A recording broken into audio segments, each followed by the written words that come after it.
Bonjour à toutes et tous, frères, sœurs, amis. À partir de maintenant, dans mes vidéos, je vais alterner entre un thème social, relatif à une étude de notre civilisation, une analyse historique, ou socio-économique, et un thème d'un ordre plus ésotérique, avec l'étude de nos origines, de notre méthode de fonctionnement, ainsi que l'analyse des solutions, pour vivre notre expérience avec une autre approche.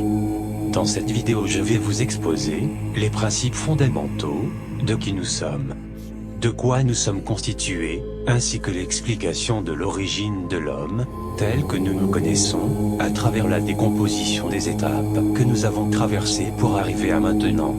Nous terminerons par l'explication du but de notre vie actuelle. Lorsque je parle de but, je ne parle pas de votre mission de vie, mais de la mission de tous les êtres incarnés ici et maintenant. Bien. À partir de maintenant, nous allons nous laisser aller vers une destination, pas ou peu connue. Souvent réfutée, souvent trompée, mais bien réelle.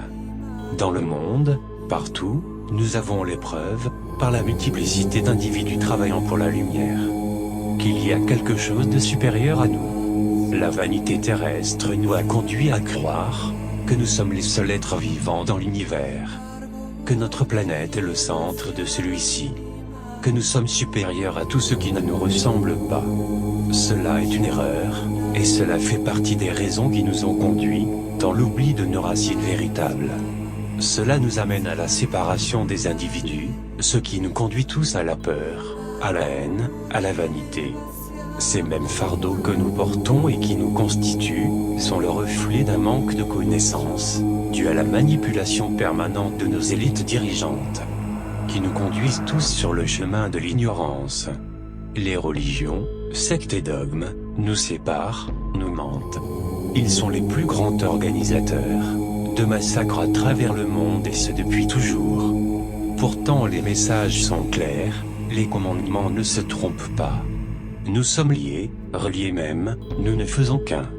Nous sommes tous égaux, et avons tous la même origine. Pour commencer ce voyage, vers la création de tout, nous devons nous extraire de nos enseignements. Nous extraire de ce que nous pensons être vérité, nous laisser aller, vers l'idée que changer notre conception des choses, n'est pas difficile, ni compliqué. Nous devons entrevoir la possibilité de nous sentir bien avec de nouveaux concepts. Il est important que chacun trouve sa vérité, et soit en accord avec celle-ci. N'oubliez pas, vous êtes libre, et vous devez le rester. Avant tout ce que nous connaissons, ou imaginons dans l'univers, il n'y avait rien, pas au sens rien comme nous le pensons, mais plutôt aucune matière, ni lumière. Pourtant, rien n'est contenu dans ce que nous nommons l'univers. Malgré cette absence de matière, le Créateur ou Dieu ou encore Elohim était. Il était entier. Là. À ce moment précis avant la création de toutes choses, arriva ce grand jour, où dans son propre but de se connaître ou se reconnaître, et de vivre son expérience, il prit la décision de créer ce que nous connaissons, même ce qui se trouve au-delà de notre compréhension. Il créa tout à partir de lui en se séparant, et il créa la lumière, la matière, ce qui se trouve entre les deux nommés antimatière, et ce qui nous intéresse aujourd'hui, les âmes. Il créa un nombre fixe d'âmes, ce nombre nous est inconnu et peu utile dans notre démarche. Elles ont été créées dans le but de vivre l'expérience de la vie au sens multi-expérience. Jusqu'au moment où chacune de ces âmes auront retrouvé leur élévation, vibration et valeur divine. Ces âmes sont comme des nourrissons, elles ont tout à apprendre, à découvrir, à vivre. Pour pouvoir évoluer, elles ont besoin de vivre, de s'incarner. Notre ego aurait facilement envie de penser, en rapport à cette approche, que tout se passe, ici sur Terre. Cela est une erreur. Nous ne pouvons imaginer le nombre de planètes similaires à la nôtre qui abritent la vie. Pour comprendre le chemin de l'évolution, nous devons accepter de ne pas avoir la capacité de se représenter le temps à l'échelle cosmique. Cela n'est pas possible. Pourquoi, me direz-vous? Simplement parce que le temps est une notion terrestre, et qu'il n'existe que sur Terre. Cette théorie du temps fera l'objet d'une prochaine vidéo. Comme des enfants, ces nouvelles âmes ont besoin de vivre et de grandir. Cela se fera par paliers, dans des mondes et des densités différentes. Cela en rapport au besoin d'expérimentation. Une densité serait, avec une explication simple et claire, un degré d'évolution nette. Le chemin nous conduisant jusqu'au plus haut niveau d'élévation spirituelle est constitué de 9 densités. Notre vie sur Terre est un niveau de densité 3. À partir de ce moment où nous comprenons que notre soi-disant supériorité humaine est une futilité sans pareille, face à notre besoin constant d'évolution, nous pouvons avancer sur notre constitution. Je vous ai expliqué ce que sont les âmes, maintenant vous savez d'après ce développement qu'elles ont une nature divine, et que le but de celle-ci est d'évoluer à travers l'expérimentation de la vie.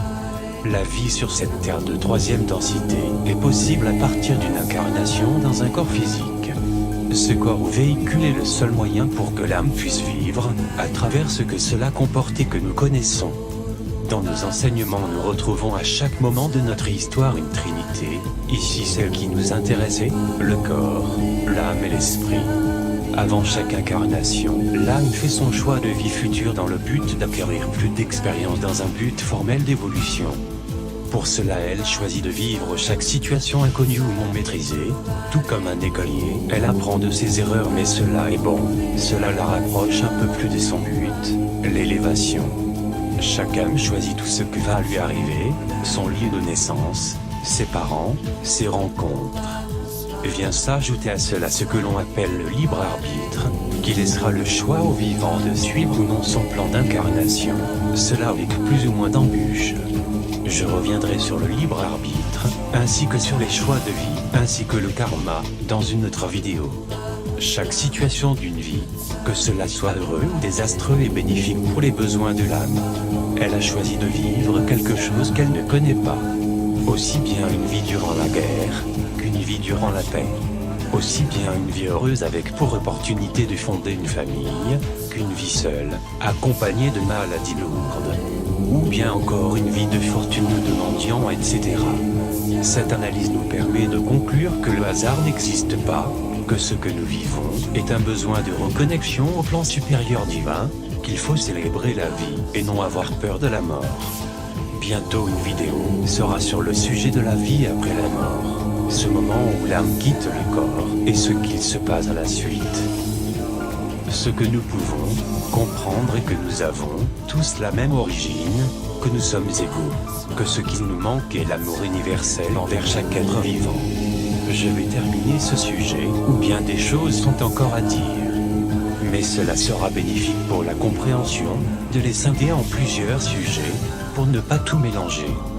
Merci. À bientôt.